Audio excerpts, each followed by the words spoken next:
Day 27, Min beneath the trees, and I wanted to show you Min's gum home in its beautiful bark-shaded colour. He cut through the twilight with steady, rhythmic wind beats. The glens slept, then woke to the same deep darkness underneath Otlin's plumage as Min had experienced the echo before. "Are you awake?" Min called out. "It's so black," Radian answered. Fitlin called back. "Use the shafts of Otlin's feathers and the sound of my voice to guide yourself towards us. If we're closer, we can eat together and talk even if we can't see each other. It'll feel less confronting." "He's so sensible. I'm proud of him," Min thought.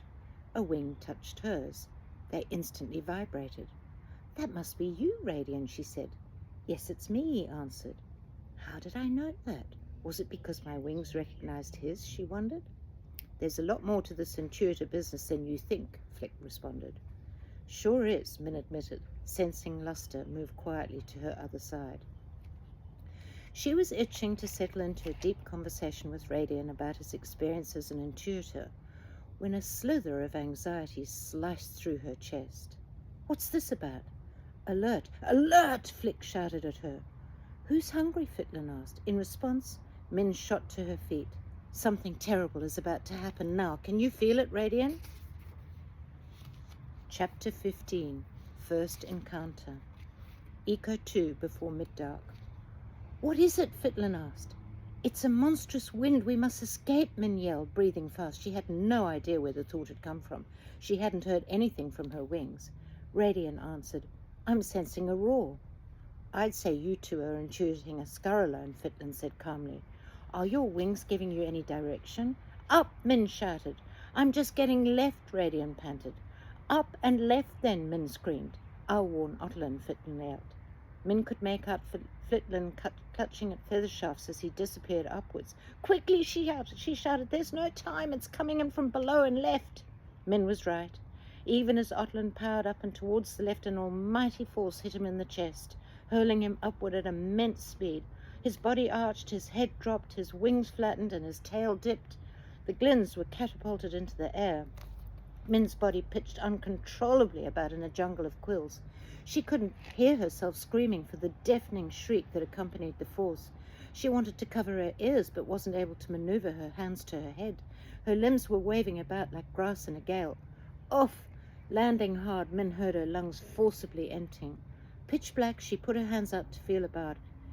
It was soft and warm. At least she was still on Otlin's back.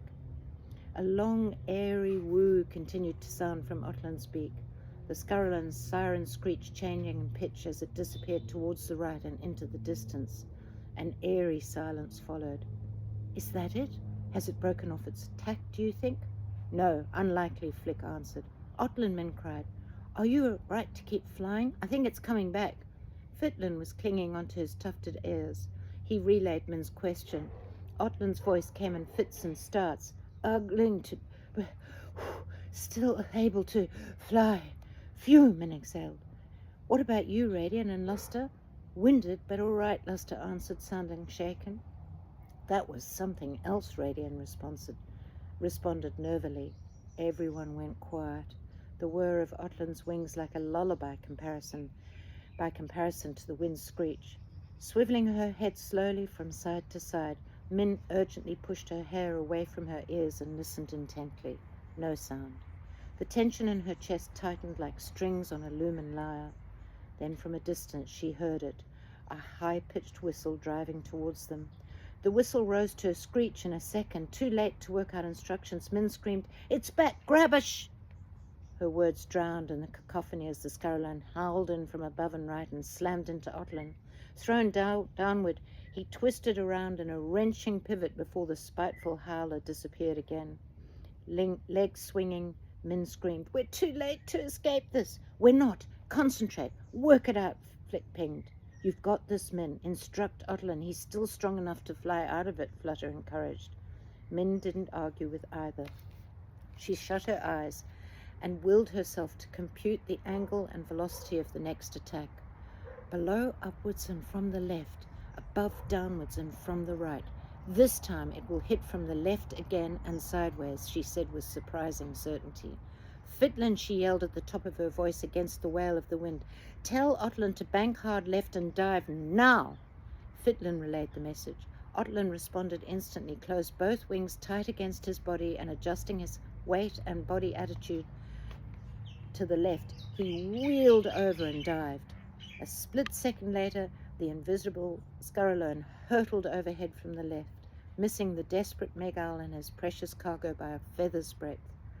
Spinning out of his dive, Otlin powered upwards, his wing beating fast as he wheeled back onto an even keel.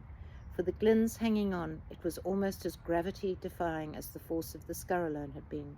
Still, this time the wind only came close, and its impact was far less powerful. "Whoa!" Min yelled as the ear-piercing shriek of the wind disappeared upward and to the right. Using her arms as a hook to hold onto a shaft, her whole body swung crazily in mid-air. "Fitlin," she yelled, "are you all right?" "It's quite a ride," she heard his unflustered voice answer above her, followed by Otlin's booming voice. "Hold on, earning over." "Hold on with both hands, everybody. Otlin is diving and turning over," Fitlin shouted.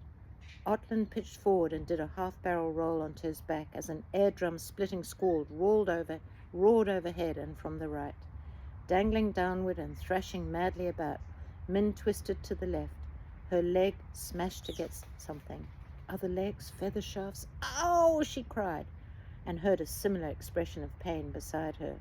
Legs, then. Min badly wanted to massage the pain. Her arms were aching from carrying the weight of her wind and flight-blown body. And I'll see you beneath the trees tomorrow.